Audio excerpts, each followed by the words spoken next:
All right, YouTube. So listen, you already know I'm going to show you guys how I did this flawless install from beginning to end. And we're talking about narcissist, okay? How to identify narcissistic behavior and really tell if you're in a relationship with one. This is going to be interesting, so don't miss it.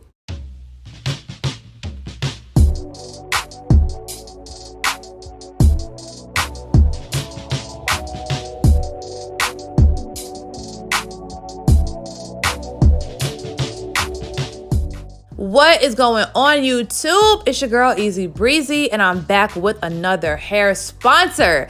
Thank you so much, Reshine Hair, for sending us this curly, really pretty colored, highlighted lace front unit. Now, of course, this is a pre-dyed wig, so you don't have to lift a finger to get this look. Modeling today, we have my girl Janae in the building. Now, this is actually the first time I'm ever doing her hair, but it's crazy because we've been following each other on Facebook for years and years and Instagram, but we've never interacted like in person. And you know, I couldn't help but ask her, like, did you go to my high school? But come to find out, she went to a high school that was down the street from me. So it's like we were in the same realm, but just never connected until now. All right, you guys, so when you get this wig in the mail, the hairline will come slightly pre-customized, so you don't necessarily have to do that much plucking, which I actually really liked about this wig. So I did a little bit of plucking and I bleached the knots. So yes, once you get the wig, go ahead and do that and it should be looking natural and ready to install. Also, one more thing that y'all are gonna need to do is have a lace tint or makeup, because the lace is on the lighter side. So in order to make it match your complexion, then, you know, have your liquid foundation ready or your powder foundation. Personally, I like using liquid foundation on the inside of the lace and on top of it. Just a little bit though, because you don't want to like cake the lace with makeup or it's going to prevent it from sticking to the glue. So after that, I spray the inside of the wig with a holding spray or like a spritz, because it adds like a coating over it, which blocks the oils and the moisturizers from making it not stick to the glue. So before we even get into installing this wig, you already know I do my special ball cap method.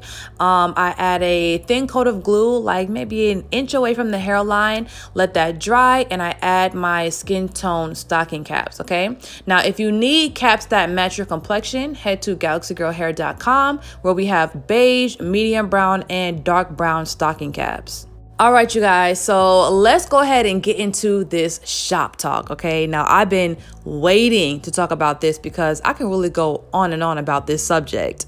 And, you know, it's really funny how people come in contact with this phrase and learn about it. Normally, it's after they've escaped a toxic relationship and they're just simply trying to figure out what the fuck just happened to me. You know, we come out these energetically draining relationships confused, we feel hurt, we feel used, and we feel like we gave so much energy, so much love, so much money just to maintain and build these things. And then all of a sudden we feel deserted. And they say that unless someone is clinically diagnosed, you know, to be a psychopath, narcissist, or whatever, that they're not one. But that's not really true, because not everyone gets diagnosed. And if someone has a abundance of these qualities, like at least like 90% of them, then yeah, I have the right to call you a narcissist. I don't care if a doctor diagnosed you or not. So even though the word narcissist does have an official definition like on Google, it's a really ambiguous term because there's so many different interpretations of it. But in my opinion, and you know, the research that I've done, basically what a narcissist is a person that has an inflated sense of importance. They only care about themselves. They're vain and they need attention. They need validation. And normally you can tell that their romantic relationships never last. You know, their friendships never last. And it's like they just step on people and have no consideration for other people's feelings, and they'll do anything to please their egos. Now, before I get into all the traits, how to identify a narcissist, just understand that once you actually are aware of this list, make sure that you are using discernment when you are dating in the future, because people may have these same qualities and, you know, there are clear red flags, and it's up to you to ignore them or take them into consideration. So at the end of the day, everything is your responsibility, and it's really your job to take accountability for all the relationships you get yourself in, because the first time you may be oblivious, you know, you may be naive and ignorant to it, but after you learn, then you should make smarter decisions. So one thing that I will say is when you are, you know, developing a relationship with someone that has like low-key narcissistic traits, just understand that you will not be able to tell this off rip. Like at first it's gonna seem like, you know, just regular dating, that y'all have a lot of chemistry,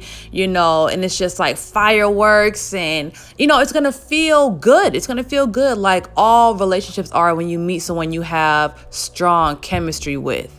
So what you're gonna have to be aware of are the small, subtle signs, okay? Because it's not going to be obvious and it's not gonna be direct. It's gonna be indirect, it's gonna be passive aggressive, it's gonna be low key, it's gonna be shady. It's gonna be these like underlying red flags that really become inflated months and months later. All right, so while all this love bombing is going on, the good sex, the great chemistry, the dates and all that stuff, when you get into intimate conversations, number one, this person really can't dig deep within themselves and tell you their problems or things that they take accountability for about their past failed relationships. Like they always seem to blame it on something else or someone else. Like, for example, if you ask them, well, what went wrong in your last relationship? What do you think you did wrong and how did you change or whatever? They'll always put it on someone else. Like, oh, I just chose the wrong person, or it was all their fault, or they just weren't good enough for me, or they just take no accountability for their own actions at all. Everything is always someone else's fault in all arenas of their life. Now, when people always blame someone else for their misfortunes or their shortcomings, this is a clear sign of a lack of self-awareness. They don't know their own demons. They don't know how to address their own traumas. They probably don't even think anything is wrong with them. They just feel like life is happening to them and not that they're actually perpetuating the same paradigm in their own life. And someone that can never take accountability for their actions does not apologize, okay? When y'all get in arguments, they will always try to scream you, always try to have the last word. They always have to be right, and they never come back and apologize or even recognize where they could have done better. So that is really a main telltale sign if you're dating someone like this. If it is just so hard for them to apologize, yeah, that's a big red flag. So another telltale sign that someone is a narcissist and has narcissistic traits is someone that is never concerned about your dreams, your endeavors, your interests, your anything. They are only concerned with getting their own needs met and fulfilled. So they'll have their own special ways of making you feel like you're a burden every time you need something done, or you need them to do you a favor, or you need them for anything. It's like, damn, why am I afraid to ask this person to do something for me? Like, I feel like I'm just in the way. I feel like I'm a burden. You know, I just feel like I'm just doing too much. Like, if they have a special way of making you feel like you're doing too much just by having needs, yeah, narcissist. Now, this person makes you feel like this because they don't truly care about fulfilling your needs and your wants in their relationship. It's too much of a responsibility for them. They don't really care, you know? They're only concerned about what they can obtain from you from this relationship and how it benefits them. Now, people get really confused when it comes to this aspect because in the beginning, there's so much love bombing and there's so much spoiling and dates that you feel like you owe this person inevitably for the rest of your life. But in relationships, things have to be maintained. You know, if you did something for someone when you first met them, then that's, you know, what you should expect and what they should expect going forward. Now, of course, it's a two-way street and both people should do things for each other, but don't think that just because this person courted you for a month or two that you're just indebted to them for the rest of your life with nothing in return. All right, so real quick, y'all, I'm gonna pause this shop talk to let you know what I'm doing. So right now I am flat ironing the baby hair before I mold them, okay? And the reason why I do this is so the baby hair can be easy to manipulate and shape, because I use Got2b glue, you know, which is a wet, you know, water-based product. So when I put wet product on curly hair, it's like hard to get the baby hair to look smooth and silky. So I always flat iron the baby hair before I mold them, especially with curly hair. All right, back to the signs if you are dating a narcissistic ass person, okay? So another quality is that these people always need validation, okay? Whether that be from people they feel like that have clout, people that have rank or whatever, people that have money, their friends, or even their romantic partners. Like, they always need validation because they don't have the natural confidence within themselves. So someone that acts like this may be a well-known clout chaser. Like, people that love to hang around people with clout or with money or that have some type of value to them. Like, they'll post these people on their Instagram page, they'll support their businesses, you know, they'll ride or die for them, but they won't have the same energy toward their own friends. Like, have you ever known someone that will post everyone else's business? They'll post it in their story. They'll be like, oh yeah, go support Black-owned businesses and blah, blah, blah. But for some reason, they forget that their own friends have a Black-owned business and they don't support you at all. Or even worse, in a romantic relationship, they don't support nothing that you do. And to be honest, this is one of the most annoying qualities because it will have you thinking that you are just never good enough for this person, that nothing you do can impress them or make them proud of you. But just understand that this person is looking for validation themselves. That's not a reflection on you. So to avoid feeling completely undervalued and underappreciated, number one, take heed of this major red flag. And number two, try to be around people that value your presence.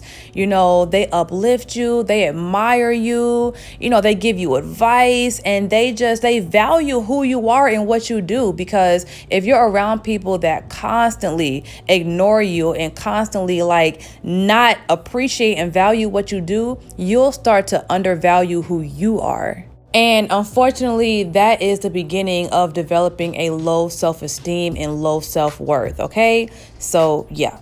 Another way to determine if you are dealing with someone who has strong narcissistic traits is this person is an energy vampire, okay?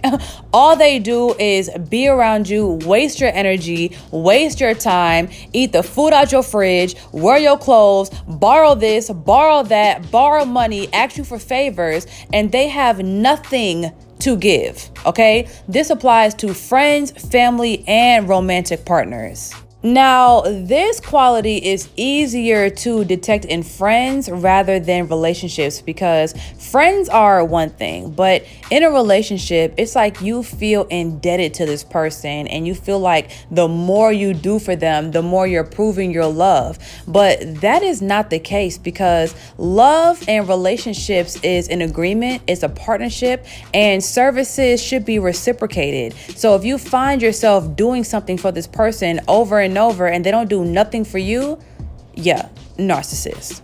All right, you guys, so this is the final result and the end of our narcissistic talk. So let me know what you guys think about the topic in the comments below. And y'all, first of all, this wig, Yes, ma'am.